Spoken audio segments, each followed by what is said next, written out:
Il santo splende sempre di più. Non è però un nuovo miracolo del taumaturgo portoghese, ma un prodigio della scienza. Sì, perché si è concluso il servizio di riqualifica dell'illuminazione della basilica, una collaborazione tra Comune, ARPAV e Era Luce. Sono stati montati, infatti, i nuovi fari a LED che illumineranno di più uno dei luoghi simbolo della città, consumando meno e abbattendo le emissioni di CO2 di 7,5 tonnellate all'anno. La posizione e il numero dei punti luce resta invariato, le sorgenti luminose sono infatti 15.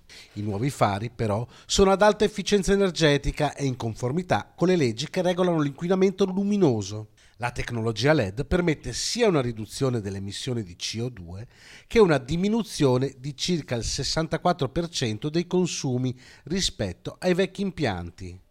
Ulteriore vantaggio nell'uso dei LED è la riduzione al minimo degli interventi vista la loro durata elevata, oltre ad essere facilmente smaltibili non contenendo mercurio o altri elementi chimici inquinanti.